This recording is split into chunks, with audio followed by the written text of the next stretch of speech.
All right, so we're at the farmhouse today. Zeb's gonna be working on the side, fixing the eaves where he cut it open. And I'm gonna be on the front porch just getting this dresser done. It's been on the back porch at the shop for, I don't know, a couple of months. A month or two at least. Since before the whole situation started. Yeah, we thrifted that, didn't we? No, I bought it off of Marketplace, I think. Zeb's gonna be repairing the drawer runs. They're a little bit broken. I'm gonna be giving him a new milk paint job, and then you can see what he does on the side of the house.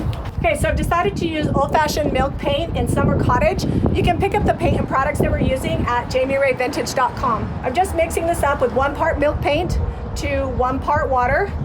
I'm hoping that it's not super chippy, so we'll see what happens. I didn't add any extra bond. I may be putting a second layer on later.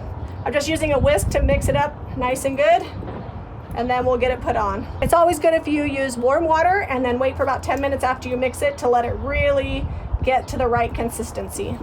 So I'm using old-fashioned milk paint, which is what we sell in the store, but it's the same brand as Sweet Pickins. So if you're ordering this online, just order Sweet Pickins in Summer Cottage. The first coat always looks a little streaky, but once you get more coats on, it looks a little better. If you want the best mixture without any texture in it, you're gonna wanna use an immersion blender instead of a whisk. I don't mind a few bumpies because when I sand them out, it makes it a little bit better. All right, so I'm looking at this and I can definitely say that it's going to need bond. The paint is already flaking off, so I'm gonna go by the shop, I'm gonna grab some bond, and then I'm gonna finish up this first coat. Luckily, I'm only a few drawers in, so I'm just gonna get rid of all the loose paint. And then I will add extra bond to my paint, and then I will paint it again. I know better. This is shiny. I should have used bond, but I thought, hey, maybe I don't have to.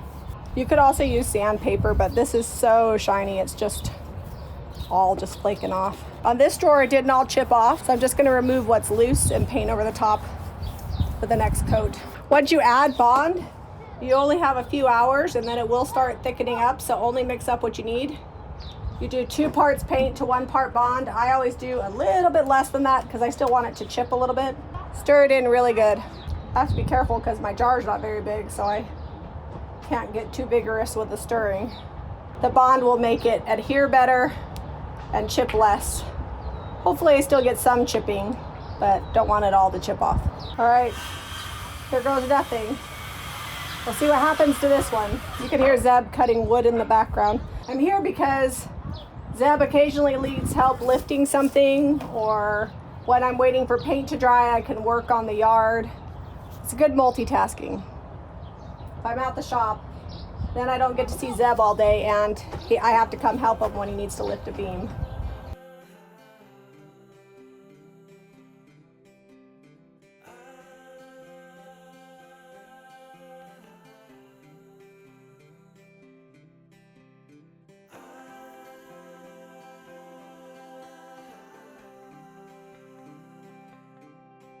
All right, Zeb's using the nail gun, so you might hear that in the background. I'm ready for a second coat. It'll be mostly covered with a second coat. I may have to touch up a few spots. There are some like bumpy spots because I didn't bother to mix up the milk paint with an immersion blender, and I didn't whisk it as much as I should. But when I sand it, it will smooth out, and the chunks will either chip off, which I love, or they'll just smooth out. So I'm good with it. If you're really concerned, make sure your water is warm. Make sure that you just keep mixing or use an immersion blender, and you can get the paint really smooth. You know me, I'm a texture junkie, so I don't mind a little bit of imperfections. Milk paint is really forgiving. When you sand it, it's buttery smooth, and so if it doesn't look perfect when you paint it, don't freak out. Now that we've got the eaves pulled off, we've got daylight peeking out at the bottom of the rafters here. So I'm gonna cover those up, and we're gonna use a foam sealer to insulate that.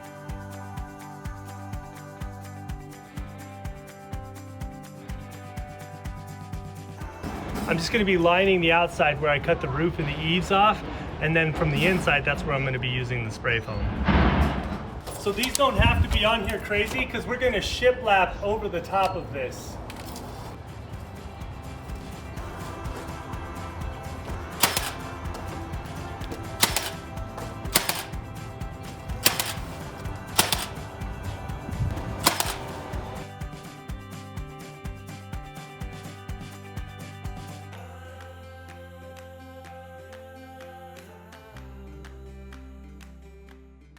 So I'm just sanding this with 220 grit, and you'll see this fun texture here. It's actually sanding really smooth, but this is everywhere where those chunks were at that I didn't quite get mixed in. I leave them because I think this adds to the age. If you don't want this look and you don't want chunks in your paint because you just can't stand it, make sure you use an immersion blender. If you don't, inevitably you'll get a few high spots, but if you're like me and you're gonna sand it anyways, you can get it smooth and then just get this fun look.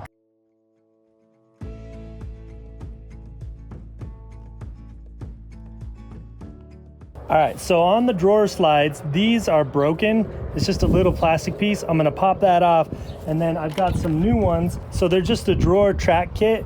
These were like $2 for 2 of them, and I'm gonna screw that on.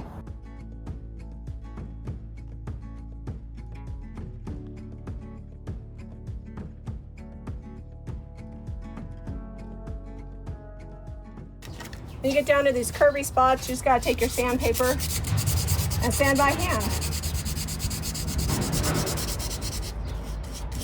I'm sanding off any chunks from where I didn't mix it up really good. But the fun thing is, if you look close, you can see that there's crackle and texture and all kinds of stuff. But when you run your hand across it, it's really soft. And that's what milk paint will do. You just sand it out and it leaves some of the texture, but it gets really soft and it kind of eliminates a lot of the brush strokes. Okay, we're going all Sweet Pickins products on this piece. I'm using the all-natural beeswax. It's got really great coverage and it smells amazing. It's really soft, so be careful, don't dip too hard. Yeah, it's warm out here, so it's a little melty. We're doing DIY black wax. So we're cheating a little and using DIY black wax. Is it cheating? It's not cheating. It's all just furniture finishing.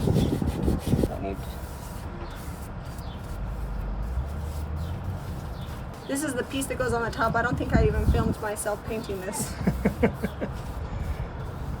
The piece de resistance. Sometimes I like to go in a circular motion to make sure I'm getting all the different crackle spots. I went real thick on the top and then I just go back and forth.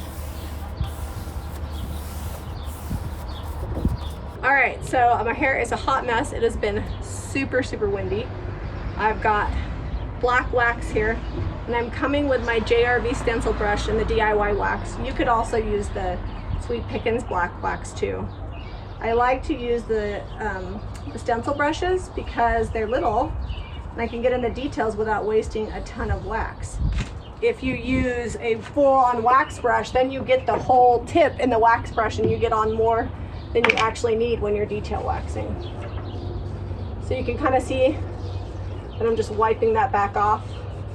It's getting down in all the details.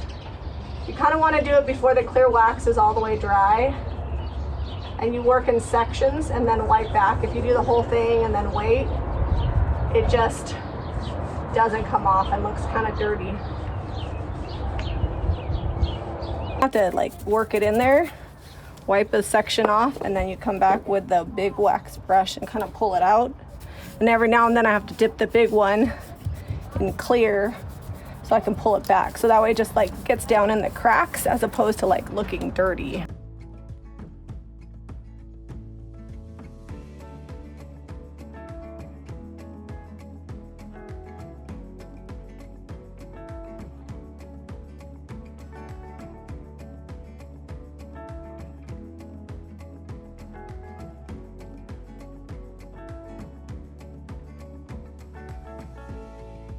You have to work in sections. You cannot go crazy, otherwise you will be sad.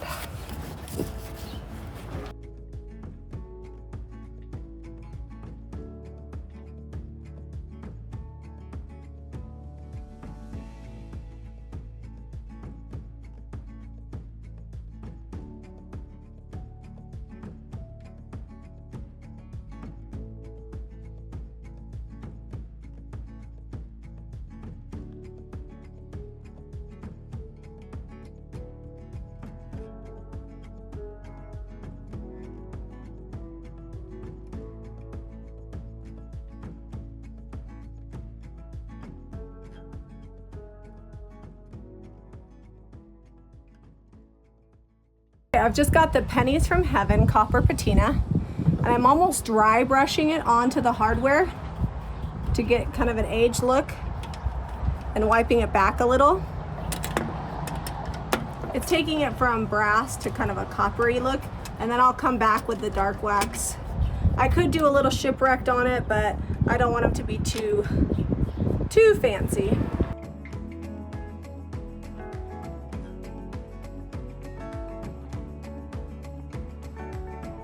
So one of the other things that I did today, besides fix where I cut the roof off, was frame this door. This is the entrance to the mudroom, separate from the garage entrance. I originally framed this door in, so I've got to change the rough opening a little bit, but you know, it'll only take a little while and that'll be fixed up. But it wasn't a change order because he just forgot. I did forget. So I didn't really do a lot except for a few repairs, but Jami has created this masterpiece today. It took way longer than I expected, but sometimes you just get going. Milk paint has a mind of its own. I didn't mix it well, I have lots of chunks, so I had to do a lot of sanding work, but that's the beauty of milk paint, is that when you sand it, if you sand it enough, it will get really, really smooth. You just have to be patient and have some extra bond nearby in case you get a little too much chipping like we did in the beginning. We'll get you some close-up pictures so that you can see how it's finished. If you want to achieve a similar finish, make sure you're hitting up JamiRayVintage.com. If you want to buy this dresser, you can come to the shop in Lehi, or I will have it up at JamiRayVintageHome.com. That's where we have all of our home decor and furniture. Be sure to give us a thumbs up and subscribe to Jami Ray Vintage for more DIY.